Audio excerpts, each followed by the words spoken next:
তোমার বয়স যদি 20 থেকে 30 বছরের মধ্যে হয় তাহলে এই ভিডিওটি তোমার জন্য।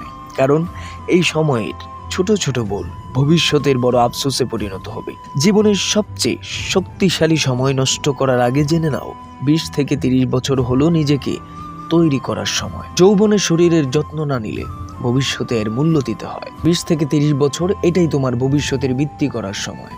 আজকের পরিশ্রমই আগামী দিনের পরিচয় তৈরি করবে। তাই সময়কে কাজে লাগাও, নিজেকে গড়ো। তোমাকে কেউ থামিয়ে রাখেনি, তোমার স্বপ্নকে কেউ হত্যা করেনি। তোমার সবচেয়ে বড় শত্রু অন্য কেউ নয়, বরং তুমি নিজে। তোমার ভয় তোমাকে আটকে রাখে, তোমার অলসতা তোমার সময় নষ্ট করে, তোমার অজুহাত তোমার ভবিষ্যৎকে ধ্বংস করে দেয়, আর তোমার নেতিবাচক চিন্তা তোমার আত্মবিশ্বাসকে ভেঙে দেয়। তুমি কতবার নিজেকে বলো আমি পারবো না, কতবার নতুন কিছু শুরু করতে চেয়েও ভয় পেয়ে পিছিয়ে যাও, কতবার অন্যের কথা ভেবে নিজের স্বপ্নকে ছোট করে দেখো। এভাবে আমরা নিজেদের অজান্তে নিজেদের সবচেয়ে বড় শত্রু হয়ে যাই।